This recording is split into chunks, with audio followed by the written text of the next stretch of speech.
ഭാരതീയ നിർമ്മാണ ദിവസത്തിൻ്റെ നേതൃത്വത്തിൽ സംഘടിപ്പിച്ചിട്ടുള്ള കുടുംബ സംഗമം എന്ന ചടങ്ങിൽ പങ്കെടുക്കുന്നുണ്ട്. ഇതിന് മുഖ്യ പ്രഭാഷണം നടത്തുന്നതിന് മാതാജിയെ അതിൻ്റെ കൂടെ തന്നെ നമ്മുടെ പ്രസ്ഥാനത്തിൻ്റെ ഇവിടുത്തെ ആദ്യകാല തുടക്കക്കാരായ PK രാമചന്ദ്രൻ സാറ് വേദിയിൽ ഇരിക്കുന്നു. അദ്ദേഹത്തിന് അനുവദിക്കുന്ന ഈ ചടങ്ങിൽ പറഞ്ഞു നമ്മളോട് കൂടിയ പരസ്പരം മനസ്സിലാക്കുന്നത് നമ്മുടെ കുടുംബബന്ധങ്ങൾ എത്രമാത്രം ആഴത്തിൽ ഒന്ന് വേറെ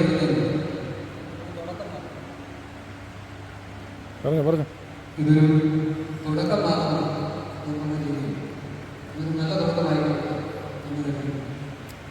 ഒരു ഈശ്വരപ്രാപത്തിൽ മറ്റ് ചടങ്ങുകളൊന്നും ഇല്ലാതെ കുടുംബത്തിൽ ഊട്ടിയുറപ്പിക്കുക എന്നുള്ള പർപ്പസ് മാത്രമാണ്. അതിലേക്ക് എല്ലാവരും ഒരു മിനിറ്റ് വിളിച്ച്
उनके चाहिए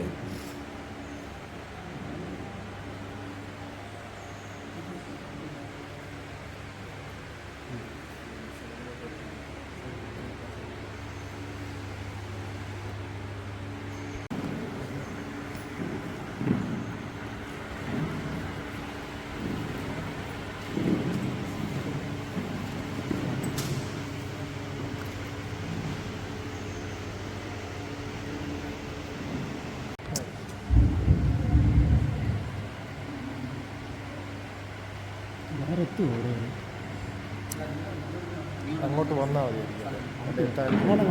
അത് വേണ്ട, എഴുന്നേറ്റ് പറഞ്ഞാൽ മതി. അങ്ങോട്ട് മഹേഷ് സജീവ പ്രവർത്തകരാണ്. വൈകിട്ട് വരാൻ സാധിച്ചില്ല.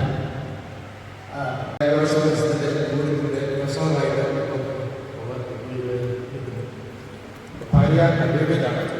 അതേപോലെ 2 കുട്ടികളുണ്ടാണ്. 7ാം ക്ലാസ്സിലാണ്, 4ാം ക്ലാസ്സിൽ പഠിക്കുന്നത്. എക്സാം അവർക്ക് എത്തിച്ചേരാൻ പഠിക്കുന്നത്.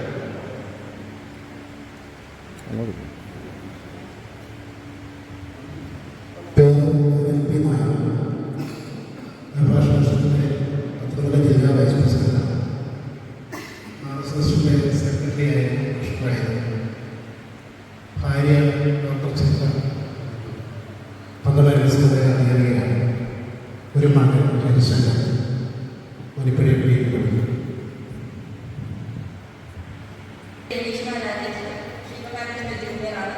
അച്ഛൻ അമ്മ വന്നിട്ടുണ്ട്. അച്ഛൻ SPയുടെ CF ആണ്.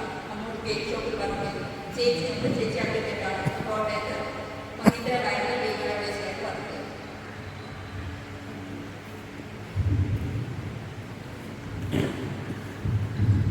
എൻ്റെ പേര് നാഗോശേഷൻ. കഴിഞ്ഞ 2 വർഷങ്ങൾ എന്നെ പ്രാക്ടീസ് ചെയ്യുന്നത്. എൻ്റെ വീട് നെയ്യാവത്താണ്. എൻ്റെ വീട്ടിൽ ഞങ്ങൾ അച്ഛനും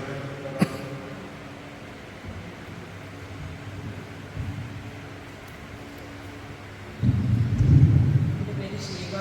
ഞാൻ IT ഗ്രേഡ് കൺട്രോൾ ചെയ്തതാണ്. അതിൻ്റെ പ്രാക്ടീസ് ചെയ്തു. എനിക്ക് 2 മക്കളുണ്ട്. നമ്മുടെ കല്യാണം കഴിഞ്ഞു. ഹസ്ബൻഡായിട്ട് വിദേശത്താണ്. ഇളയങ്ങൾ പ്ലസ് 2 പഠിക്കുന്നത്. ഹസ്ബൻഡ് മാതൃഭൂമിയിലെ ചീഫ് സെക്രട്ടറിയായിട്ട് വർക്ക് ചെയ്യുന്നതാണ്. പേര് സൈല. ഞാൻ കഴിഞ്ഞ 2010 നാൾ പ്രാക്ടീസ് ചെയ്ത് വരുന്നു. എൻ്റെ കുടുംബം വലിയ മോള് കൃഷ്ണ, അവള് 10ാം ക്ലാസ് പഠിക്കുന്നു. കൊച്ചുമോള് കൃപ 7ാം ക്ലാസ് പഠിക്കുന്നു. Husband business. കുഞ്ഞ് 7th പഠിക്കുന്നു. നമ്മൾ ഈ പ്രോഗ്രാം നമ്മുടെ ദേശീയ ഭാരവാഹികളുടെ അവരുടെ തീരുമാനപ്രകാരമാണ് നടത്തുന്നത്. അപ്പോൾ നമ്മൾ അഡ്വക്കേറ്റ്സ് മാത്രം പരിചയപ്പെട്ടത് കുടുംബ സംഘടനകളുടെ കുടുംബത്തിലുള്ള എല്ലാവരും പരിചയപ്പെടുന്നു. എൻ്റെ ഭാര്യമാരാണെന്ന് പറയുന്നത് അവരെല്ലാവരും സ്വയം പരിചയപ്പെടുന്നത് നമ്മുടെ മടിയോടൊന്നും മാറിക്കൊണ്ടുകൊണ്ടാണ്. എൻ്റെ പേര് രാജഗോപാൽ, എൻ്റെ കുടുംബത്തിലുള്ളവർ പരിചയപ്പെടുന്നു. എന്തായാലും മോളെല്ലാം എല്ലാം മടിയിൽ മാറ്റി നല്ല മിടുക്കിയായിട്ടല്ലേ. ആ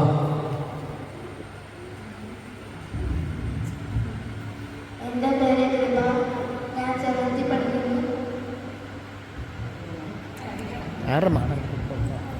എൻ്റെ പേര് കൃഷ്ണ, ഞാൻ 9th പഠിക്കുന്നു.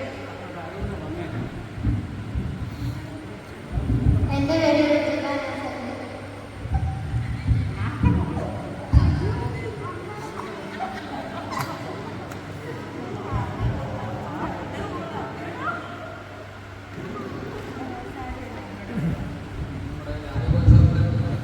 നമസ്തേ, എൻ്റെ പേര് അച്ഛൻ കൃഷ്ണൻ. ഞാൻ central government deputy solicitor general ഹൈക്കോടതി. എൻ്റെ അച്ഛൻ അഭിഭാഷ പരിഷത്തിൻ്റെ പ്രസിഡന്റാണ്. ഇതെൻ്റെ ചേട്ടനാണ് അന്തരീക്ഷം. എൻ്റെ പേര് അനന്തകൃഷ്ണൻ. ഞാൻ എഞ്ചിനീയറാണ്. സീനിയർ ഡേറ്റാ അനലിസ്റ്റായിട്ട് എറണാകുളത്ത് വർക്ക് ചെയ്യും.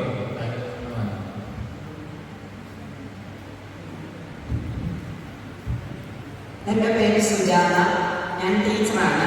എൻ്റെ ഹസ്ബൻഡ് അഡ്വക്കേറ്റ് ടി രാജഗോപാൽ. നിങ്ങൾക്ക് എല്ലാവർക്കും ഒരു ശരിയായിട്ട് പൊതുപ്രവർത്തകനായിട്ട് എന്തെല്ലാം ഓരോ ദിവസം കഴിയുമ്പോൾ പുതിയ പുതിയ എന്തെങ്കിലും ഉണ്ടോ എന്ന് നോക്കി ഇങ്ങനെ നിങ്ങൾക്കൊക്കെ എനിക്ക് തോന്നുന്നു ഒരു പക്ഷേ സാർ എങ്ങനെ എപ്പോഴും ശല്യം ചെയ്യുന്നതെന്ന് തോന്നുന്നു. എനിക്കും അത് തോന്നാറുണ്ട്. കാരണം എന്നും ഓരോ പരിപാടി, ഒരു ദിവസം ഒരു 10 പരിപാടി എങ്കിലും കാണുന്നുണ്ട്. ഞാനൊരു തമാശ പറഞ്ഞതാണ്. പക്ഷെ അദ്ദേഹത്തിൻ്റെ എല്ലാ കാര്യങ്ങളും ഞാൻ അപ്രീഷിയേറ്റ് ചെയ്യുന്നത് കേട്ടോ. ഇങ്ങനെ ഒരു ആളിനെ എനിക്ക് ഹസ്ബൻഡായിട്ട് കിട്ടിയതിൽ ഞാൻ ജഗദീശ്വരനോട് നന്ദിയും പറഞ്ഞു.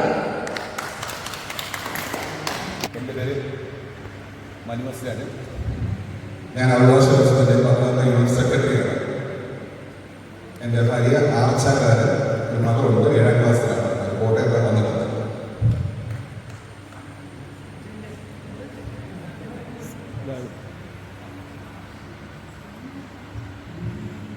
എൻ്റെ പേര് ഷീജ, ഞാൻ അഡ്വക്കേറ്റ് സർവീസ് ആവശ്യമായിരുന്നു. എൻ്റെ സഹകരണ ഓഡിറ്റായിട്ട് വർക്ക് ചെയ്യുന്നത് കോളേജിൽ മാസ്റ്റർ കാർഡ് ഓഫീസിലാണ്. എൻ്റെ മകൻ വന്നിട്ടുണ്ട്, സൂര്യനാരായണൻ. സൂര്യനാരായണൻ. എൻ്റെ പേര് എസ്. സുനിൽ, ഞാൻ 7th ക്ലാസ് പഠിക്കുകയാണ്. എൻ്റെ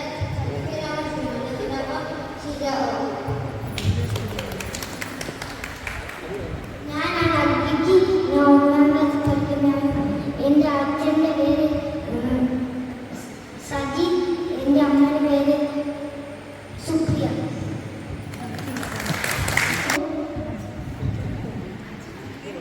എല്ലാവർക്കും നമസ്കാരം. എൻ്റെ പേര് ചിത്ര, ഞാൻ അഡ്വക്കേറ്റ് അനിതയുടെ ഭാര്യയാണ്. ഞാൻ പന്തളം NSS കോളേജ് ബയോകെമിസ്ട്രി വിഭാഗത്തിൽ വിദ്യാർത്ഥിയാണ്. ഞാൻ ശ്രീലത, എൻ്റെ പെണ്ണുങ്ങളുടെ ഭാര്യയാണ്. പള്ളിക്കോട്ടെ NSS സ്കൂളിലെ പ്രഥമാധ്യാപകനായിട്ട് ജോലി ചെയ്യുന്നു.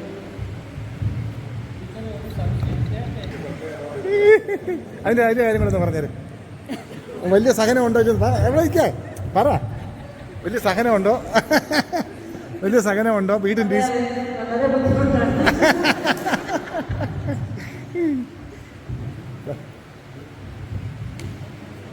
അടുത്താണ് ആരാ കഴിഞ്ഞോ? ഗായസ്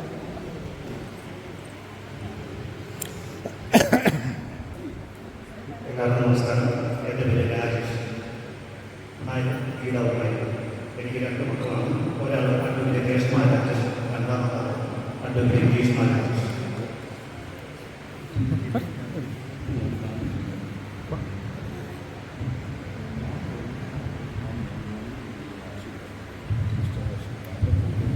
എല്ലാവർക്കും നമസ്കാരം. എൻ്റെ പേര് ഗീത, ഹസ്ബൻഡ് സിറ്റി രാജേഷ്. ചേട്ടന് 20 വർഷത്തോളം അഡ്വക്കേറ്റ് ക്ലർക്കായിട്ട് പത്തനംതിട്ടയിൽ വർക്ക് ചെയ്യുന്നതാണ്. ഇപ്പോൾ പത്തനംതിട്ട എക്സ്പീരിയൻസ് വർക്ക് ചെയ്യുന്നു. മൂത്ത മോള് രേഷ്മ രാജേഷ് അഡ്വക്കേറ്റ്. ഇപ്പോൾ അവൾ മഹീന്ദ്ര ഫിനാൻസിൽ ലീഗൽ ഓഫീസറായിട്ട് ജോലി ചെയ്യുന്നു. ഇടയാൾ രേഷ്മ രാജേഷ് ഇവിടെ ശിവസാറിൻ്റെ ജൂനിയറായിട്ട് വർക്ക് ചെയ്യുന്നു.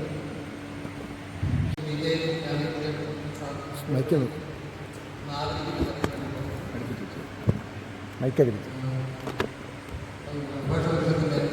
യൂണിറ്റ് സെക്രട്ടറി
പരിഷത്തിന്റെ കുടുംബ സംഗമത്തിൽ ആഗതരായിരിക്കുന്ന എല്ലാ കുടുംബാംഗങ്ങൾക്കും ഹൃദയത്തിന്റെ അഗാധതയിൽ നിന്നും സ്നേഹം നിറഞ്ഞ പ്രണാമം അർപ്പിച്ചുകൊള്ളുന്നു.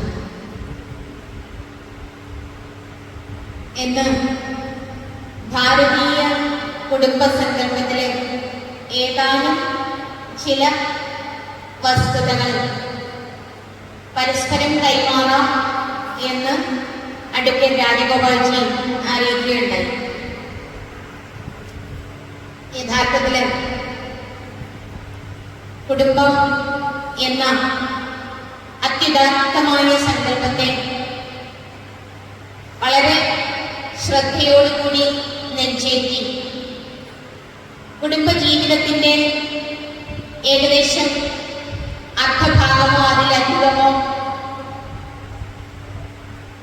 കഴിഞ്ഞ ഒരു വിഭാഗമാണ് ഇവിടെ ഒത്തുകൂടിയിരിക്കുന്നത് എന്ന് ഞാൻ മനസ്സിലാക്കുന്നു. എങ്കിലും കൊച്ചുകുട്ടികളും യുവജനതയും ഇതോടൊപ്പം തന്നെയുണ്ട്. അതുകൊണ്ട് ഈ ഭാരതീയ കുടുംബ സങ്കല്പത്തെ പറ്റി ചിന്തിക്കുന്നതും ശ്രദ്ധിക്കുന്നതും എത്ര പ്രായമായവർക്കായാലും അത് വളരെ പ്രയോജനകരമാണ്. തീർച്ചയായിട്ടും ഇത് ഏകപക്ഷീയമായ ഒരു ഭാഷണമായിട്ട് ഒതുക്കി നിർത്താൻ ആഗ്രഹിക്കുന്നില്ല. ഒരു സംഗമമാണ്. ആ സംഗമം ഒരു ഹൃദയ സംവാദമായി മാറ്റുന്നത് ഉചിതമായിരിക്കും എന്ന് തോന്നുന്നു. എന്തായാലും ഇവിടെ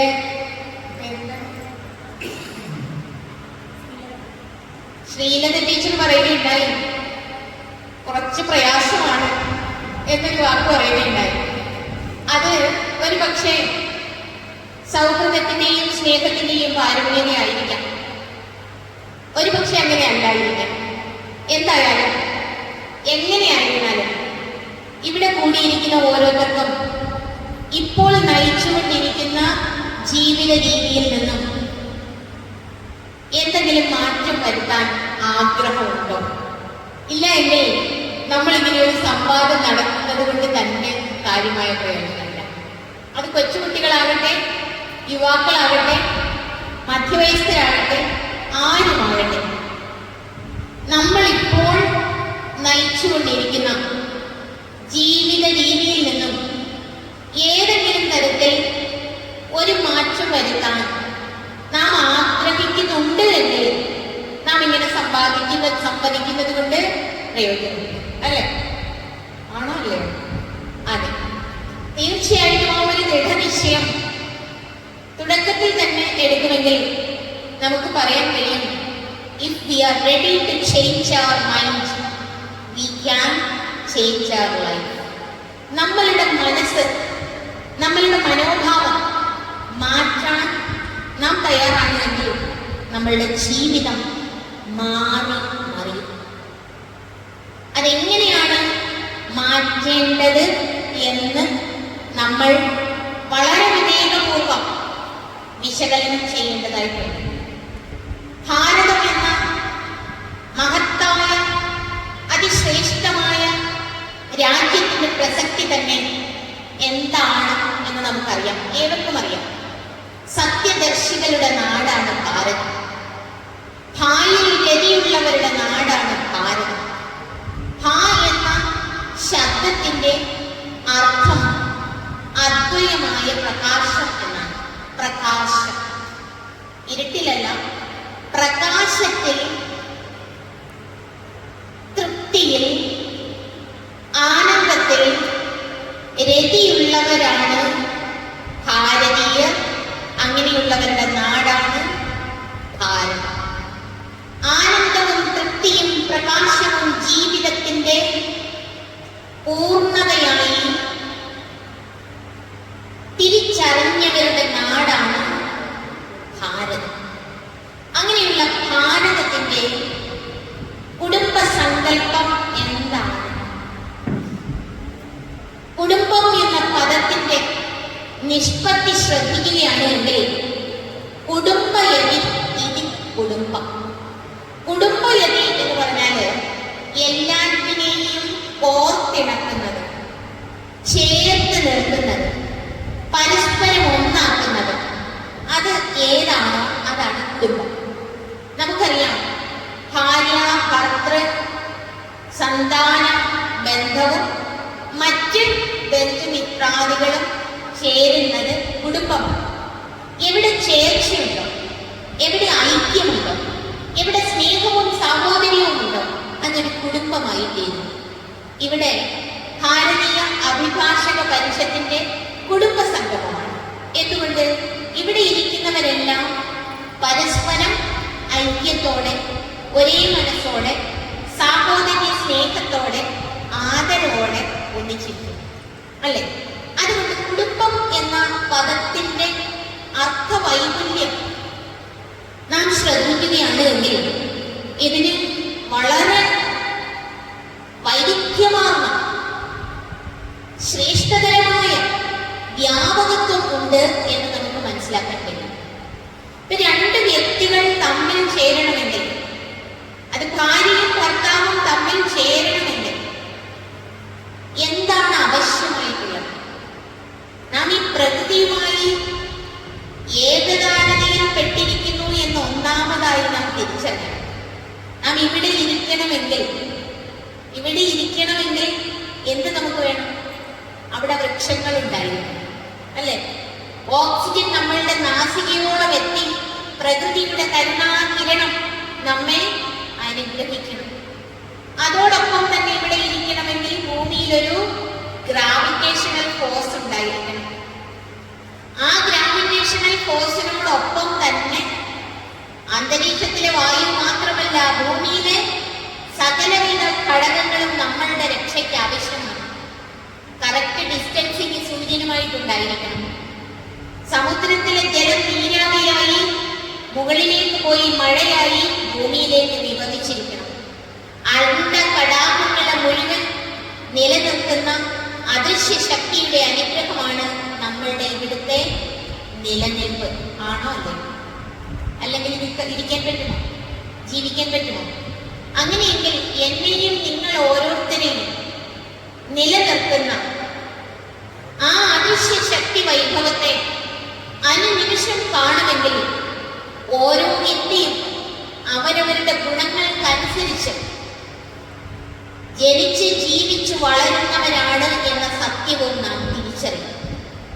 ഒരു കുടുംബ ബന്ധം ആരംഭിക്കുമ്പോൾ വ്യത്യസ്തമായ രണ്ട് സംസ്കാരങ്ങളിൽ നിന്നുള്ള വിഭിന്ന വാസനകളോട് കൂടിയ ആന്തരിക ഗുണങ്ങളോട് കൂടിയ വ്യക്തികളാണ് ഒന്നിക്കുന്നത്. അതിന് സംശയമില്ല, അല്ലേ?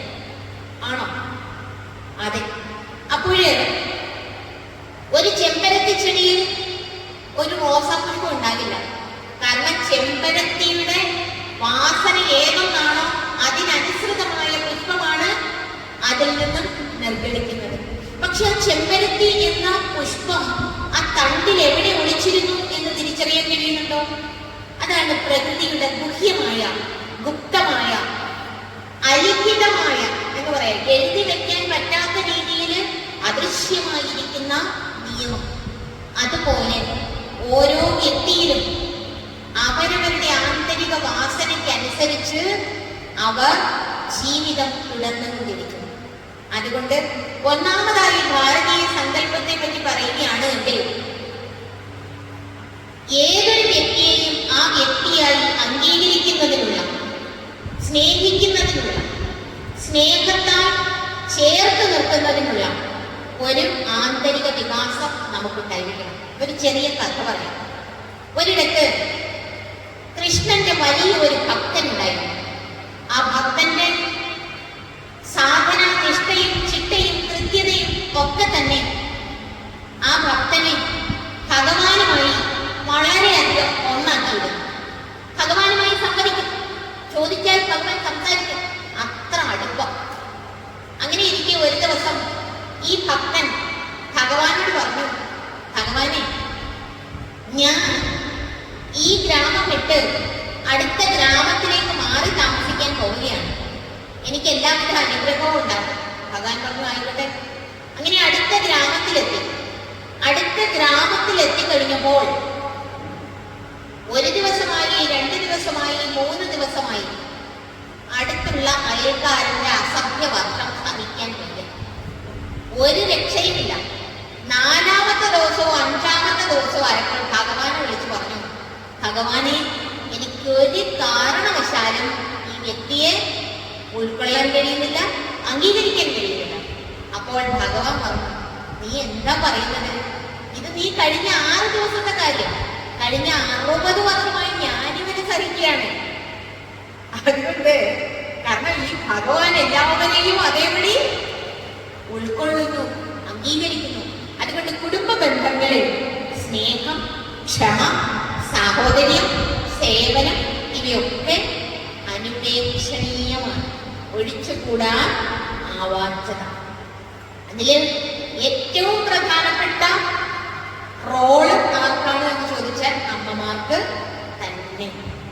അമ്മമാർക്കാണ് എന്ന് പറയുമ്പോൾ എവിടെയും സഹനത്തിന്റെ പാഠങ്ങൾ പറയും എന്നുണ്ടെങ്കിൽ തന്നെയും ഒരു ദീപസ്തംഭം പോലെ അമ്മമാർ ഗൃഹത്തിൽ ഉണ്ടായിരിക്കണം.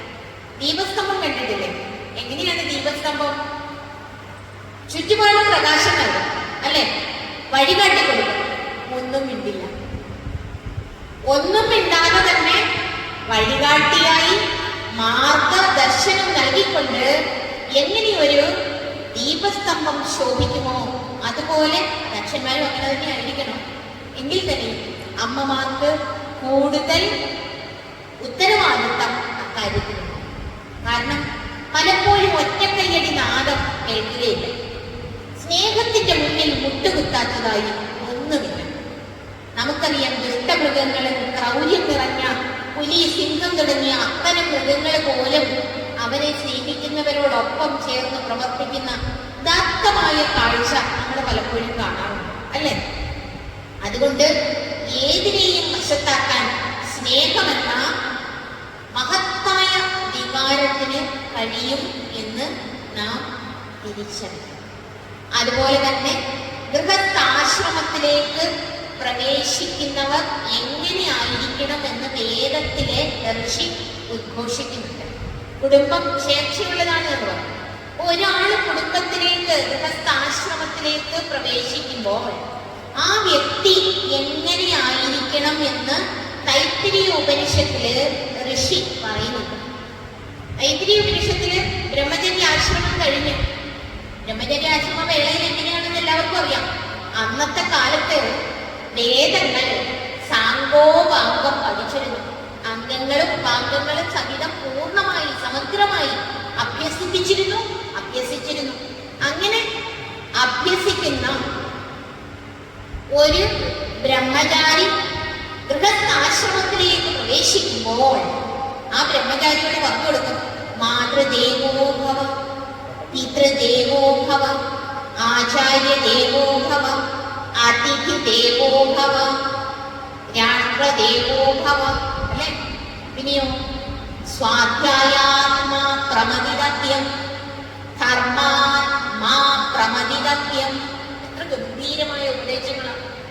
മാതാവിനെ ദേവതയായി കണ്ട് പൂജിക്കണം, പിതാവിനെ ദേവതയായി കണ്ട് പൂജിക്കണം, ആചാര്യനെയും അതിഥിയെയും ദേവസ്വരൂപമായി മാത്രമേ കാണാവൂ.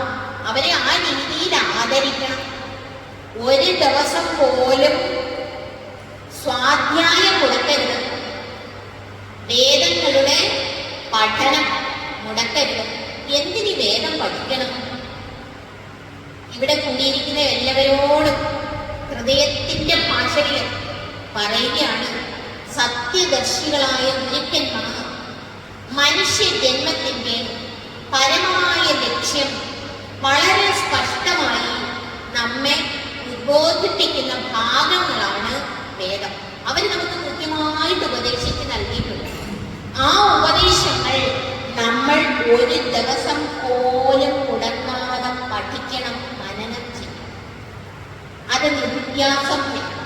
അതുകൊണ്ട് ഒരു ഗൃഹസ്ഥനെ സംബന്ധിച്ച് പഞ്ചമഹായജ്ഞങ്ങൾ അനുഷ്ഠിക്കണം. എന്തനുഷ്ഠിക്കണം? ഒരു ദിവസം പോലും പടക്കരുത്. അത് നിത്യകർമ്മമാണ്. എന്താണ് നിത്യകർമ്മം? നിത്യകർമ്മങ്ങൾ എന്ന് പറഞ്ഞാല് നിമിത്തവശാൽ വരുന്നതല്ല, അല്ലേ? എന്നും അനുഷ്ഠിക്കേണ്ടതാണ്. അതില് പ്രധാനപ്പെട്ട ഒന്നാണ് എന്തൊക്കെയാണ് പഞ്ചമഹായജ്ഞങ്ങൾ? സന്ധ്യാവന്ദനം ചെയ്യണം. അതെല്ലാവർക്കും വേണ്ടി പറഞ്ഞതാണ്. സന്ധ്യാവന്ദനം ആരൊക്കെ ചെയ്യുന്നുണ്ട്? ഇവിടെ ഇരിക്കുന്നവരോട് തുറന്നു ചോദിക്കട്ടെ, എത്ര പേര് ഗൃഹത്തില് നാമജപം നടത്തുന്നവർ? മോളെ എന്താ കൃപ? രാവിലെ നാമം ജപിക്കോ? വൈകിട്ട് നാമം ജപിക്കോ? എത്ര നേരം? കുറച്ചു നേരം. സത്യസന്ധമായി കുറച്ചു നേരം. അതിനെ ഒരു എന്തുകൊണ്ടാണ് അങ്ങനെ പറയുന്നത്? ഇനി കുറച്ചു നേരം ജപിക്കും, നല്ലതാണ്. പക്ഷേ ഇവിടെ ഇരിക്കുന്ന ലിംഗഭേദമന്യേ ഞാൻ പറയും, സ്ത്രീകൾക്ക് മാത്രമുള്ളതാണ് നാമജപം എന്നൊരു തെറ്റിദ്ധാരണയുണ്ട്. അല്ല, നാമജപം എന്ന് പറയുന്നത് സ്ത്രീകളും പുരുഷന്മാരും എന്ന് വേണ്ട മാനവ ജന്മം സിദ്ധിച്ച എല്ലാവരും ചെയ്യേണ്ട ഒരു കാര്യമാണ്. ഈ ജപത്തിന് വല്ല പ്രസക്തിയുമുണ്ടോ? ജപം ചെയ്യുന്നത് കൊണ്ട് നമുക്ക് എന്തെങ്കിലും മാറ്റം വരുമോ? ദൈവം എവിടെയാണ് ഇരിക്കുന്നത്? ദൈവം ഉണ്ടോ? ഉണ്ട്. എവിടെയാണ് ഇരിക്കുന്നത്? മനസ്സിലെ. വേറെ എവിടെയാണ് ഇരിക്കുന്നത്? ആരെങ്കിലും എന്തെങ്കിലുമൊക്കെ ഉത്തരം, അതനുസരിച്ച് നമുക്ക് സമ്മതിക്കാം. എവിടെയാണ് ഇരിക്കുന്നത്? ഇവിടെ എല്ലായിടത്തും. ആനന്ദകൃഷ്ണൻ പറഞ്ഞു, ആനന്ദ് പറഞ്ഞു, എല്ലായിടത്തും. പിന്നെ വേറെ എന്തെങ്കിലും? ഞാൻ തന്നെ ദൈവം. ഇനിയും ദൈവം എന്ന് പറയുന്ന ശബ്ദമല്ല ദൈവം. ഞാൻ തന്നെ ദൈവം എന്ന് പറഞ്ഞു, അതും കറക്റ്റ്. പക്ഷെ ഞാൻ എന്ന ശബ്ദമല്ല ദൈവം ആണോ? ബ്രഹ്മം എന്ന ശബ്ദം ബ്രഹ്മമാണോ? അല്ല. ദൈവം എന്ന ശബ്ദം ദൈവമാണോ? ആണോ? അല്ല. പിന്നെ എന്താണ് ദൈവം? ദൈവം എന്ന ശബ്ദം അഥവാ ഞാൻ എന്ന ശബ്ദം അഥവാ ബോധം, അറിവ്, ഭഗവാൻ, ഈശ്വരൻ എന്നീ ശബ്ദങ്ങളൊക്കെ പര്യായങ്ങളാണ്. ആ ശബ്ദം ഏതൊന്നിനെയാണോ ലക്ഷ്യമാക്കുന്നത്, ആ ലക്ഷ്യമാക്കുന്ന സത്ത അഖണ്ഡമാണ്, ഭാഗിക്കാൻ കഴിയാത്തതാണ്, സർവത്ര പൂർണ്ണമാണ്. ബ്രഹ്മം എന്ന ശബ്ദം ഉച്ചരിക്കുന്നതിന് കാരണമായിരിക്കുന്ന, ശബ്ദരഹിതമായിരിക്കുന്ന ചൈതന്യമാണ് ദൈവം. ദൈവം എന്ന ശബ്ദം ഉച്ചരിക്കുന്നതിന് കാരണമായിരിക്കുന്ന, ശബ്ദരഹിതമായിരിക്കുന്ന, സർവത്ര പൂർണ്ണമായിരിക്കുന്ന ബോധമാണ് ദൈവം. ആ ദൈവം പൂർണ്ണമാണ് എന്ന് പറഞ്ഞില്ല. അപ്പൊ അതില്ലാത്ത ഒരിടമുണ്ടോ? ഉണ്ടോ? ദൈവം ഇല്ലാത്ത ഒരിടമുണ്ടോ? അങ്ങനെയെങ്കിൽ ദൈവം അല്ലാത്ത ഒന്നുണ്ടോ? God is omnipresent. It's everywhere. അല്ലേ?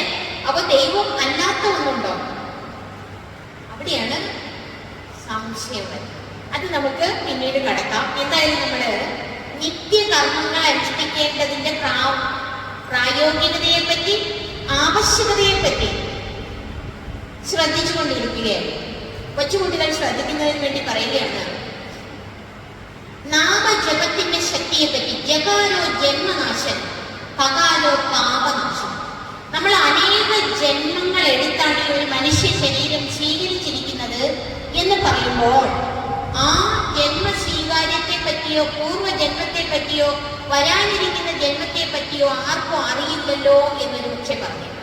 അതിനും ശാസ്ത്രീയതയുണ്ട്, അനുഭവമുണ്ട്, യുക്തിസഹമാണ്, സത്യമാണ്. ശങ്കര ഭഗവത്പാദ പറയും, പുനരപി ജനനം, പുനരപി മരണം, പുനരപി ജനനീ ജഠരേ ശയനം എന്ന് പറയും. എന്തായാലും ഈ ജപം കൊണ്ട്, ജപം മന്ത്രത്തിന്റെ ജപമാണ്. മനനാത്രായതേ ഇതി മന്ത്രം. മനനം കൊണ്ട് ഒരാളെ ഈ ജനന മരണ ചക്രത്തിൽ നിന്ന് മോചിപ്പിക്കും. അറിഞ്ഞോ അറിയാതെയോ ചെയ്തു പോയ പാപങ്ങൾ മുഴുവൻ ജപം കൊണ്ട് നഷ്ടമാകും. ശ്രീരാമകൃഷ്ണ പരമഹംസ പറയും, കൈയൊന്ന് പൊട്ടിയാൽ മരച്ചില്ലയിൽ ഇരിക്കുന്ന കിളികൾ എങ്ങനെ പെട്ടെന്ന് പറന്നു പോകുമോ അതുപോലെ ജപം കൊണ്ട് നമ്മളുടെ ജീവവൃക്ഷത്തിലിരിക്കുന്ന പാപങ്ങളാകുന്ന പക്ഷികൾ പറന്നു പോകും. ജപം കൊണ്ട് മനസ്സിലാവുന്നുണ്ടോ? തീർച്ചയായിട്ടും ജപത്തിനൊരു ശക്തിയുണ്ട്. ആ ശക്തിയെ പറ്റി ഒരു പരീക്ഷണം പെൻസിൽവാനിയ യൂണിവേഴ്സിറ്റിയിൽ ഡോക്ടർ കെ ആൻഡ്രൂസ് ന്യൂസ്ബർഗ് ഒരു പരീക്ഷണം നടത്തി. ആ പരീക്ഷണം അദ്ദേഹം ഏകദേശം 4000 ആളുകളെ ഒരുമിച്ച് വരുത്തിയതിന് ശേഷം നടത്തിയ ഗംഭീരമായ ഒരു പരീക്ഷണമാണ്. ആ പരീക്ഷണത്തില് അദ്ദേഹം ഈ 4000 ആളുകളെ വിളിച്ചു വരുത്തിയതിന് ശേഷം അവരെ 4 ഗ്രൂപ്പുകളായി തിരിച്ചു. ഒരു ഗ്രൂപ്പ് എന്ന് പറയുന്നത് 4 വയസ്സ് മുതൽ 8 വയസ്സ് വരെയുള്ള ഒരു ഗ്രൂപ്പ്, 9 വയസ്സ് മുതൽ 16 വയസ്സ് വരെയുള്ള മറ്റൊരു ഗ്രൂപ്പ്, 17 വയസ്സ് മുതൽ 24 വയസ്സ് വരെയുള്ള മറ്റൊരു ഗ്രൂപ്പ്, 24 മുതൽ 31, 31 മുതൽ 62, ഇങ്ങനെ കുറെ ഗ്രൂപ്പുകളായി അദ്ദേഹം തിരിച്ചു. 62 തൊട്ട് മുകളിലോട്ട് പല ഗ്രൂപ്പുകളായി തിരിച്ചതിന് ശേഷം ഇവരുടെയൊക്കെ സൈക്കോ ന്യൂറോ മാപ്പിംഗ് നടത്തി. അവരുടെ കംപ്ലീറ്റ് ബ്രെയിൻ മാപ്പിംഗ്, അവരുടെ EQ എന്ന് പറഞ്ഞാൽ എന്താണ്? Emotional question. IQ എന്ന് പറഞ്ഞാൽ എന്താണ്? ഇന്റലിജന്റ് ക്വസ്റ്റ്യൻ അല്ലെ? EQ, IQ, SQ ഒക്കെ അനലൈസ് ചെയ്തു.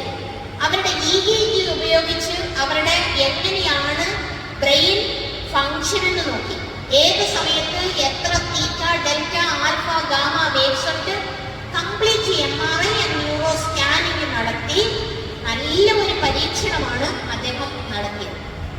ഓരോ ഗ്രൂപ്പായിട്ട് തിരിച്ചിരുത്തിയതിന് ശേഷം അവരോട് ഈ ഡോക്ടർ ആൻഡ്രൂ ന്യൂസ്ബർഗ് പറഞ്ഞു, ഇന്ത്യൻ പോസ്റ്ററായ പത്മാസന ഗ്രഹങ്ങളിൽ നിന്നും കുടുംബങ്ങളിൽ നിന്നും മാറിപ്പോയിരിക്കുന്ന ഒന്നാണ് ജപം.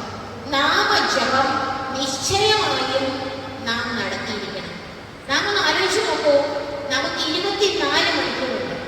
നമ്മൾ മോർണിംഗ് ആൻഡ് ഈവനിങ് നമ്മൾ കുളിക്കും, നമ്മളുടെ ഡെയിലി റുട്ടീൻ ചെയ്യും. Morning, afternoon, evening without any fail we do take our food. അല്ലേ? നമ്മളുടെ ആഹാരം ഒരു രോഗവും വരുത്താതെ, ഒരു കുറവും വരുത്താതെ നമ്മൾ എടുക്കും. മാത്രവുമല്ല നമ്മളുടെ എല്ലാ കർമ്മങ്ങളും ചെയ്യും. എന്തേ നമുക്ക് half an hour in the morning and evening അതിനുവേണ്ടി മാറ്റിവെച്ചുകൂടെ? മാറ്റിവെക്കാമോ? ഇവിടെ ഇരിക്കുന്നവർ എത്ര പേര് ഒരു ദൃഢനിശ്ചയം എടുക്കുന്നു? ഒരു ദൃഢനിശ്ചയം നമുക്ക് എടുക്കാം, ഇവിടെ ഇരുന്നുകൊണ്ട് എടുക്കാം. കാരണം നമ്മൾ ഇങ്ങനെ പറഞ്ഞ് കേട്ട് പോകും. ഇങ്ങനെയുള്ള അനവധി സത്സംഗ വേദികൾ നടക്കുന്നുണ്ട്, പ്രഭാഷണങ്ങൾ നടക്കുന്നുണ്ട്. We are not ready to change our attitude. We are not ready to change our mind. നമ്മളുടെ മനസ്സ്, നമ്മളുടെ ചിന്താഗതി, നമ്മളുടെ കർമ്മ പദ്ധതി ഒക്കെ മാറ്റാൻ നമ്മൾ തയ്യാറല്ല. നമ്മൾ തയ്യാറാകുന്നുവെങ്കിൽ മാത്രമേ നമ്മളുടെ ജീവിതത്തിൽ മാറ്റം വരികയുള്ളൂ. അതുകൊണ്ടാണ് പറയുന്നത്, വിദ്യാർത്ഥി ത്യജതേ സുഖം, സുഖാർത്ഥി ത്യജതേ വിദ്യ. വിദ്യ വേണമെന്നുള്ളവൻ സുഖത്തെ ത്യജിച്ചേ പറ്റൂ. നമുക്ക് സ്വസ്ഥത വേണം, തൃപ്തി വേണം, ആനന്ദം വേണം, ആരോഗ്യം വേണം. അങ്ങനെയെങ്കിൽ നാം കുറച്ച് ത്യാഗം അനുഭവിക്കാൻ കൂടി തയ്യാറാണ്. നമ്മളുടെ മനസ്സ് ശീലിച്ചിരിക്കുന്നത് ഇന്ന് മൊബൈലുകളിലൊക്കെ എത്രയോ സമയം ഈ കുഞ്ഞുങ്ങൾ വൃഥ കളയുന്നുണ്ട്, ഇല്ലേ? നമ്മൾ സ്ട്രിക്റ്റ് ആയിരിക്കണം, ചിട്ടയായ ജീവിതചര്യ കൊടുക്കണം. അതോടൊപ്പം തന്നെ ജപം നടത്തും എന്ന ഉറച്ച ഒരു തീരുമാനം എടുക്കണം. ഇവിടെ ഇരിക്കുന്ന അമ്മമാരോടും അല്ല, all the advocates I am sincerely telling you, if you are ready, നിങ്ങൾ ശരിയായിട്ട് തയ്യാറാകുമെങ്കിൽ വിഷ്ണു ഭക്തരായിട്ടുള്ളവർ, കൃഷ്ണഭക്തരായിട്ടുള്ളവർ വിഷ്ണു സഹസ്രനാമം ജപിക്കൂ. അതിന്റെ ഓഡിയോ ഇട്ട് ബുക്ക് നോക്കി ദിവസവും അത് കേട്ടുകൊണ്ട് ആ വിഷ്ണു സഹസ്രനാമം ജപിക്കുക. അല്ല എങ്കിൽ എല്ലാ ദിവസവും it takes only 29 minutes, not even 30 minutes. ഒരു 29 minutes ലളിത സഹസ്രനാമമുണ്ട്. എല്ലാ ദിവസവും അരമണിക്കൂർ സായം സന്ധ്യകളിൽ നമുക്ക് അതിനുവേണ്ടി മാറ്റിവെച്ചുകൂടെ? അരമണിക്കൂർ, it takes only half an hour. അതുകൊണ്ട് നമ്മൾ ആ ലളിത സഹസ്രനാമമോ വിഷ്ണു സഹസ്രനാമമോ ജപിക്കുന്നതിന് വേണ്ടി മാറ്റിവെക്കണം എന്ന് ഹൃദയംഗമായി ഞാൻ പറയുകയാണ്. കാരണം നമ്മളുടെ ജീവിതം മാറി മാറിയും അത് മാറ്റമുണ്ടാക്കും. നമ്മളുടെ അന്തരീക്ഷത്തെ പ്യൂരിഫൈ ചെയ്യും. That is we cannot see. നമുക്ക് കാണാൻ കഴിയില്ല. നമ്മൾ ഇപ്പോൾ എത്ര കാണുന്നുണ്ട് എന്ന് നിങ്ങൾക്കറിയാമോ? ഇവിടെ ഉള്ളതിലെ only 2%, 2% മാത്രമേ ഈ സ്ഥൂലമായ നേത്രം കൊണ്ട് കാണാൻ കഴിയുള്ളൂ. നമ്മളുടെ തോട്ട് പവർ എത്രമാത്രം ഉണ്ടെന്ന് നമുക്കറിയുമോ? നമ്മളുടെ ചിന്തയുടെ ശക്തി കാണാൻ കഴിയുന്നുണ്ടോ? നമ്മൾ എന്ത് ചിന്തിക്കുന്നുവോ അതൊക്കെയാണ് ആയിത്തീരുന്നത്. തോട്ട് പവറിനെ പറ്റി ഈ പഞ്ചമഹായജ്ഞം പറഞ്ഞതിന് ശേഷം പറയാം. ഇത് ഓൾറെഡി കണ്ടു. പഞ്ചമഹായജ്ഞത്തിലെ ഒന്നെന്ന് പറയുന്നത് ബ്രഹ്മയജ്ഞം. ജപം ചെയ്യണമെന്ന് പറഞ്ഞു കഴിഞ്ഞാൽ അതൊരു നിത്യപൂജയുടെ ഭാഗമാണ്. ബ്രഹ്മയജ്ഞം എന്ന് പറഞ്ഞാൽ സദ്ഗ്രന്ഥങ്ങൾ, ഋഷിപ്രോക്തമായ ഗ്രന്ഥങ്ങൾ, വേദങ്ങൾ, പുരാണങ്ങൾ, ഇതിഹാസങ്ങൾ ഏതെങ്കിലും ഉണ്ട്. അത് സ്വാമി വിവേകാനന്ദ സാഹിത്യമാകട്ടെ, അല്ലെങ്കിൽ രാമകൃഷ്ണ പരമഹംസരുടെ ചരിതമാകട്ടെ, വേദാന്ത കൃതികൾ, അത് ചട്ടമ്പി സ്വാമി തിരുവടികളുടെയോ ശങ്കര ഭഗവത്പാദരുടെയോ നാരായണ ഗുരുവിന്റെയോ ആരുടെയും ആകട്ടെ, മഹത്തായ ദാർശനിക ഗ്രന്ഥങ്ങളാൽ അനുഗ്രഹീതമാണ് നമ്മളുടെ കേരളവും ഭാരതവും. ഈ ഗ്രന്ഥങ്ങൾ, ഭഗവത്ഗീത, ഉപനിഷത്തുകൾ എല്ലാം നമ്മുടെ മുമ്പിലുണ്ട്. ഏതെങ്കിലും നിരന്തരം ബ്രാഹ്മമുഹൂർത്തത്തിൽ എഴുന്നേറ്റ് അധ്യയനം ചെയ്യുന്ന ഒരു രീതി നമ്മൾ വളർത്തിയെടുക്കണം. only for 20 minutes. ശുദ്ധമായിട്ട് ആ പരമമായ സത്യത്തെ ധ്യാനിക്കുന്നതിന്, ശ്രദ്ധിക്കുന്നതിന് നമ്മളുടെ ഒരു ജീവിതചര്യ നമുക്ക് വളർത്തിയെടുത്തുകൂടെ? പറ്റുമോ? പറ്റും. അപ്പൊ ഇത് കേട്ടാൽ പോരാ. Start decision, affirmations, you write it down. ചെന്ന് എന്ത് ചെയ്യും? From today onwards what will I do? ഞാൻ എന്ത് ചെയ്യും എന്ന് നോക്കിയിരിക്കണം. അങ്ങനെയെങ്കിൽ ബ്രഹ്മയജ്ഞം എന്ന് ചെയ്യണം. ഗൃഹസ്ഥൻ നിരന്തരം അനുഷ്ഠിക്കേണ്ട ബ്രഹ്മയജ്ഞത്തെ പറ്റിയാണ് ഋഷി പറഞ്ഞിരിക്കുന്നത്. ബ്രഹ്മയജ്ഞം വേദങ്ങൾ അധ്യയനം ചെയ്യണം, അത് മറ്റുള്ളവർക്ക് പറഞ്ഞു കൊടുക്കുക കൂടി ചെയ്യും. അതൊരു ഋഷി ഘടകമാണ്. നമുക്ക് ഋഷിയിൽ നിന്ന് കിട്ടുന്ന ജ്ഞാനത്തെ മറ്റുള്ളവർക്ക്, നമുക്ക് കിട്ടുന്ന എന്തും നമ്മൾ മറ്റുള്ളവർക്ക് കൂടി കൊടുക്കണ്ടേ? അപ്പോൾ അത് ചെയ്തിരിക്കണം, സ്വാധ്യായം നടത്തിയിരിക്കണം. അതാണ് തൈത്തിരീയ ഉപനിഷത്ത് ഋഷി ഉപദേശിച്ചു വിട്ടത്. സ്വാധ്യായാത്മ പ്രമദിതമ്യം. ഈ സ്വാധ്യായത്തിൽ നിന്നും അല്പം പോലും മതമിളകി മാറിപ്പോകരുത്, പ്രകർഷേണ ഭ്രംശം സംഭവിക്കരുത് എന്നും സത്യഗ്രന്ഥങ്ങൾ, സത്യവചസ്സുകൾ ശ്രവണ മനന നിത്യാസത്തിന് വിധേയമാക്കണം. ബ്രഹ്മയജ്ഞം. അടുത്തത് ദേവയജ്ഞം എന്ന് പറയുന്നു. ദേവയജ്ഞം എന്ന് പറയുമ്പോൾ ഹവനാദി കർമ്മങ്ങളാണ്. ഗൃഹസ്ഥാശ്വതികള് എന്നും മുടങ്ങാതെ അഗ്നിഹോത്രം ചെയ്യണമെന്നൊരു കർമ്മം ഉണ്ടായിരുന്നു. പണ്ടൊക്കെ വിവാഹത്തിന്റെ അഗ്നി, ഗാർഹവത്യ അഗ്നി എന്ന് പറഞ്ഞ് ഗൃഹത്തിൽ സൂക്ഷിക്കും, എന്നിട്ട് അഗ്നിഹോത്രം ചെയ്യും. ഈ അഗ്നിഹോത്രം ചെയ്യുമ്പോൾ നമ്മൾ പറയുന്ന ഒരു മന്ത്രമുണ്ട്. എന്താണ് ആ മന്ത്രം എന്നറിയോ? എന്താണ് ആ മന്ത്രം?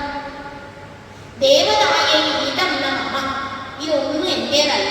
നമ്മളൊക്കെ വിചാരിക്കും ഇതൊക്കെ എന്റേതാ, ഞാൻ ഇങ്ങനെയൊക്കെ ചെയ്തു, ഞാൻ ഇനി ഇങ്ങനെയൊക്കെ ചെയ്യും എന്നൊക്കെയല്ലേ വിചാരിക്കുന്നത്. ഇവിടെ സ്വന്തമായിട്ട് എന്താ ഉള്ളത്? നിങ്ങൾ ഏതെങ്കിലും ഒരു കാര്യം എന്താണ് സ്വന്തമായിട്ടുള്ളത്? അറിയുമോ? എന്താണ് സ്വന്തമായിട്ടുള്ളത്? എന്താണ് സ്വന്തമായിട്ടുള്ളത്? എന്തെങ്കിലും ഉണ്ടോ? ഒന്നുമില്ല, ഒന്നുമില്ല. ഈ പറയുന്ന വാക്കൊന്നും സ്വന്തമല്ല. പ്രകൃതിയുടെ അനുഗ്രഹത്താൽ ഓക്സിജൻ എത്തി, പ്രാണശക്തി ഇവിടെ ഇരുന്ന് വൈബ്രേറ്റ് ചെയ്തില്ല എങ്കിൽ വോക്കൽ കോഡ് വൈബ്രേറ്റ് ചെയ്തില്ല. വോക്കൽ കോഡ് വൈബ്രേറ്റ് ചെയ്യണമെങ്കിൽ എന്ത് വേണം? യൂണിവേഴ്സൽ ലൈഫ് എനർജി വേണം. യൂണിവേഴ്സൽ ലൈഫ് എനർജി ഇല്ല എങ്കിൽ ഇൻഡിവിജ്വൽ ലൈഫ് എനർജി ഇല്ല. ഇൻഡിവിജ്വൽ ലൈഫ് എനർജിയുടെ എക്സിസ്റ്റൻസ് പറയുന്നത് ഫ്രം ദ യൂണിവേഴ്സ്.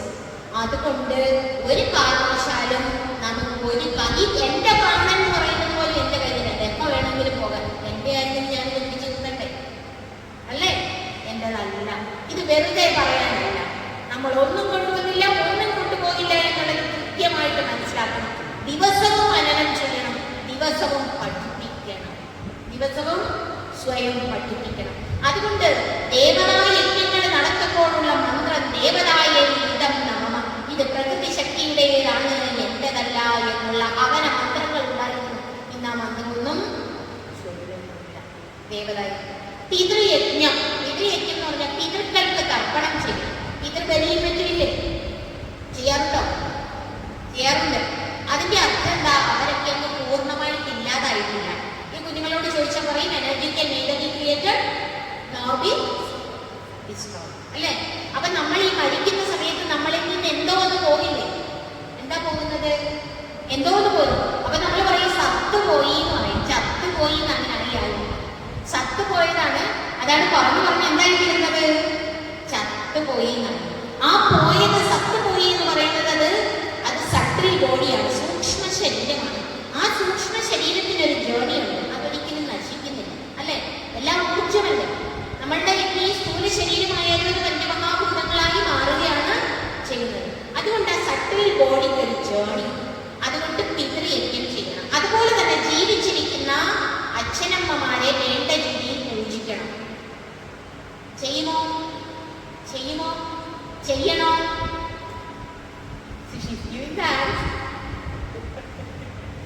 അങ്ങനെയല്ല. കുഞ്ഞുങ്ങൾക്ക് അച്ഛനമ്മമാർ തന്നെ പറഞ്ഞു കൊടുക്കണം.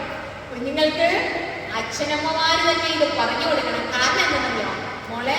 For every action there is an equal and opposite reaction. എന്താ പറഞ്ഞേ? For every thought there is an equal and opposite reaction. നമ്മളുടെ ഓരോ ചിന്തയ്ക്കും അതിനനുസൃതമായ ഒരു പ്രതിഫലനം നമ്മളിലേക്ക് തന്നെ, എവിടെ നിന്നാണോ ഉദയമായത് അത് തിരിച്ച് നമ്മളിലേക്ക് തന്നെ വരും. ഏത് തരത്തിലുള്ള ചിന്തയാണോ, ഏത് തരത്തിലുള്ള വാക്കാണോ, ഏത് തരത്തിലുള്ള പ്രവൃത്തിയാണോ നമ്മളിൽ നിന്നും ഉണ്ടാകുന്നത് അതനുസരിച്ച് അത് ഇന്നല്ലെങ്കിൽ നാളെ നമ്മിലേക്ക് തിരികെ വരും. അതുകൊണ്ട് കുഞ്ഞുങ്ങൾക്ക് ഈ തരത്തിലുള്ള തത്വങ്ങൾ കൃത്യമായി ഉപദേശിച്ച് കൊടുക്കണം. പിതൃയജ്ഞം ചെയ്തിരിക്കണം. ഈ പ്രപഞ്ചം കുടുംബമാണ് എന്ന് പറഞ്ഞില്ലേ? ആ കുടുംബം വസുധൈക കുടുംബം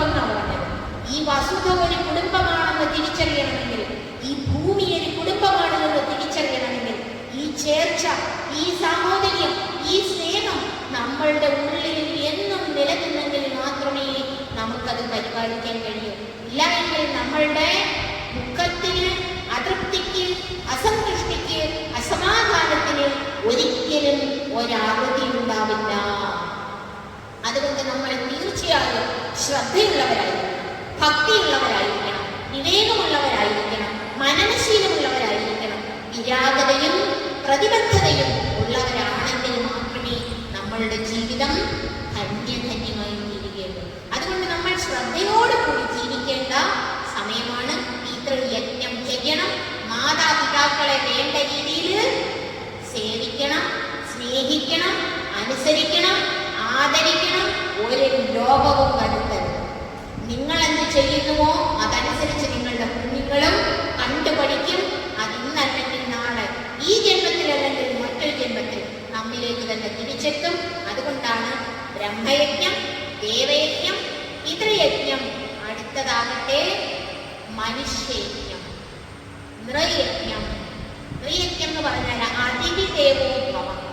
നമ്മളുടെ വീട്ടിൽ മറ്റുള്ളവരെ ഒക്കെ സേവിക്കണം. നമ്മളുടെ വീട്ടിൽ ഒരാൾ വന്നാൽ പോലും നമുക്ക് എന്തെങ്കിലും കൊടുക്കാനുള്ള മനസ്സ്. ഇന്ന് ഫ്രിഡ്ജുണ്ട്, നമ്മൾ ഉണ്ടാക്കി വെച്ചിരിക്കുന്ന നല്ല ഭക്ഷണ പദാർത്ഥം പോലും ഫ്രിഡ്ജിലോട്ട് കയറ്റുന്ന ഒരു കാര്യമുണ്ട്. പണ്ട് കാലത്തായിരുന്നെങ്കിൽ തൊട്ട് അടുത്തുള്ളവർക്ക് കൊടുക്കും, വരുന്നവർക്ക് കൊടുക്കും, എല്ലാവർക്കും കൊടുക്കും. നമ്മൾ എന്തുകൊണ്ട് കൊടുക്കുന്ന മാനസിക നില നഷ്ടപ്പെട്ടവരായി ഭവിച്ചു? എന്തുകൊണ്ട് കൊടുക്കുന്ന ശീലം നമ്മളിൽ നിന്നും അകന്നു പോകുന്നു? നമ്മൾ എന്ത് സ്വാർത്ഥമതികളായി ഭവിക്കുന്നുവോ? ഇതൊന്നും ഞാൻ നിങ്ങളോട് ചോദിക്കല്ല. അവരവരോട് ഇട്ടിരിക്കുന്നവർക്കും ആവശ്യമുള്ളതല്ല. എങ്കിൽ തന്നെയും ഞാനൊന്ന് ഓർമ്മിപ്പിക്കുക, മറ്റുള്ളവരോട് പറയാനായാലും അവരെ കൊണ്ട് ചെയ്യിപ്പിക്കുന്നതിനായാലും നമ്മളുടെ ഉള്ളിൽ ദാനത്തിൻ്റെ, സ്നേഹത്തിൻ്റെ ആ പൂർണ്ണ തരംഗ ആധിക്യം എന്തുകൊണ്ട് വരുന്നില്ല? നന്മയും കരുണയും നമ്മളുടെ ഉള്ളിൽ എന്തുകൊണ്ട് നിറയുന്നില്ല? അവിടെ മാനുഷികത നമ്മളുടെ സഹജ ഭാവമായി തീരണം. നൃയജ്ഞം ചെയ്യുന്നവരായിരിക്കണം. നൃയജ്ഞം. അടുത്തതാകട്ടെ ഭൂതയജ്ഞം.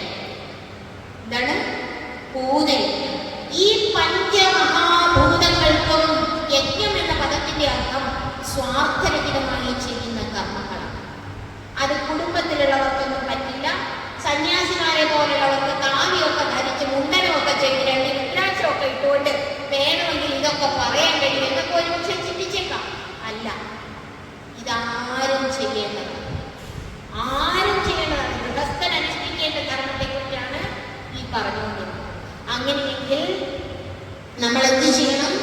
നമ്മൾ പഞ്ചമഹാഭൂതങ്ങൾക്കും ആകാശത്തിനും വായുവിനും വെള്ളത്തിനും വേണ്ട രീതിയിൽ സംരക്ഷണം, വായു ശുദ്ധീകരണം, ജലശുദ്ധീകരണം, സകല പക്ഷി വൃക്ഷ മൃഗലതാദികൾക്കെല്ലാം കൊടുക്കുന്നതിനുള്ള ഒരു മനസ്സ്. നമ്മളുടെ അടുത്ത് ചട്ടമ്പിസ്വാമി തിരുവടികൾ ഒരു ദിവസം ഒരു ഗൃഹത്തിൽ വിശ്രമിക്കുകയായിരുന്നു. ആ സമയത്ത് ചട്ടമ്പിസ്വാമി തിരുവടികൾ ഒരു അതിഥിയായി ക്ഷണിക്കപ്പെട്ട് ഉച്ചഭക്ഷണത്തിന് ഇരിക്കുകയാണ്. അപ്പോൾ ഒരു പൂച്ച കയറി. അവിടുത്തെ വീട്ടുടമസ്ഥൻ ആ പൂച്ചയ്ക്ക് കാലുകൊണ്ട് ഒരു തട്ടുകൊടുത്തു. ചട്ടമ്പിസ്വാമി തിരുവടികൾക്ക് സഹിക്കാൻ കഴിയില്ല. സ്വാമി തിരുവടികൾ പറഞ്ഞു, എന്താണ് ഈ കാട്ടുന്നത്? നിങ്ങൾക്ക് അതിന് ഭക്ഷണം കൊടുക്കാൻ ഇഷ്ടമില്ല എങ്കിൽ കൊടുക്കണ്ട. പക്ഷെ പ്രാണികൾക്കെല്ലാം വിശപ്പ് ഒരുപോലെയാണ് എന്ന് വിസ്മരിക്കരുത്. അതിനെ വിളിച്ചുകൊണ്ടുവരും. തിരികെ വന്ന് അതിനെ വിളിച്ചുകൊണ്ടുവന്ന് വീണ്ടും അതിന് ഭക്ഷണം കൊടുത്തതിന് ശേഷം മാത്രമാണ് സ്വാമി തിരുവടികൾ ഭക്ഷണം കൊടുത്തത്. നമ്മൾ ദിവസവും പക്ഷികൾക്കും മറ്റ് ജീവജാലങ്ങൾക്കും വേണ്ടി സ്വല്പമെങ്കിലും ഭക്ഷണം കൊടുക്കാൻ ശ്രദ്ധയുള്ളവരായിരിക്കണം. ഈ വൃക്ഷലതാദികളെ സംരക്ഷിക്കാൻ ശ്രദ്ധയുള്ളവരായിരിക്കണം. കാരണം ഇതാണ് നമ്മളുടെ ജൈവ വ്യവസ്ഥയുടെ അടിസ്ഥാനം, ആധാരം. അതുകൊണ്ട് പഞ്ചമഹായജ്ഞങ്ങൾ അനുഷ്ഠിക്കുന്നത് ഇത് ഞാൻ വളരെ ചുരുക്കി മാത്രമാണ് പറഞ്ഞത്.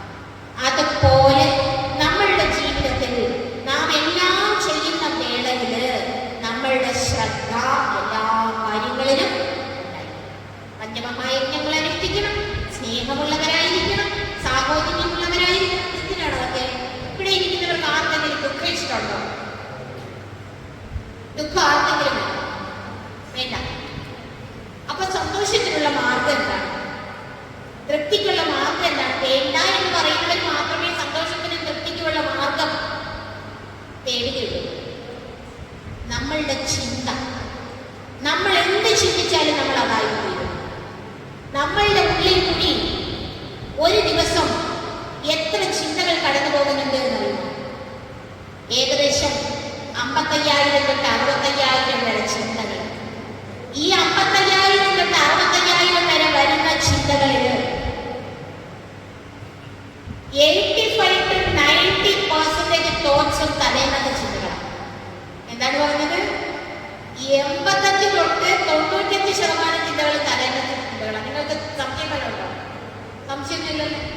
തന്നെ റിപ്പീറ്റഡ് തോട്ട്സ്. ശ്രദ്ധിക്കുന്നുണ്ട് ഉണ്ട്. അങ്ങനെയെങ്കിൽ ഈ റിപ്പീറ്റഡ് തോട്ട്സ് 85-95% വരുമെങ്കിൽ അതിലൊരു 75% ഓഫ് തോട്ട്സ് നെഗറ്റീവ് തോട്ട്സ് ആണോ? നമ്മളുടെ ചിന്ത എങ്ങനെയിരിക്കുമോ അതായിരിക്കും നമ്മളുടെ ജീവിതം. ഇനി എന്ത് ചിന്തിക്കാനാണ് നിങ്ങൾ പോകുന്നത് എന്ന് നിങ്ങൾ ചിന്തിക്കും. എന്താണ് ചിന്തിച്ചുകൊണ്ടിരിക്കുന്നത്? എന്താണ് ചിന്തിച്ചുകൊണ്ടിരിക്കുന്നത്? നമ്മളുടെ ജീവിതത്തെ പറ്റി ഒരു പോസിറ്റീവ് ഔട്ട്ലുക്ക് ഉണ്ടാവും. നമ്മൾ ഏത് തരത്തിലാണ് നമ്മളുടെ ജീവിതത്തെ മുന്നോട്ട് കൊണ്ടുപോകുന്നത്? ചിന്തയ്ക്കനുസരിച്ച് ജീവിതം രൂപപ്പെടും. എന്ത് ചിന്തിക്കാനും അതായത് രാവിലെ എഴുന്നേറ്റാണ് നിറയെ ടയേർഡ്, വലിയ ക്ഷീണം വരുന്നു എന്ന് ചിന്തിച്ചാൽ എന്ത് സംഭവിക്കും? അപ്പം ക്ഷീണം തുടങ്ങും അല്ലേ? നിങ്ങളുടെ ടയേർഡ്നെസ് എന്ന തോട്ട് നിങ്ങളുടെ ഓരോ കോശങ്ങളിലേക്കും അങ്ങനെ കൊണ്ട് ചൂഴ്ന്നിറങ്ങും. സെയിം ലൈഫ് ആണ്.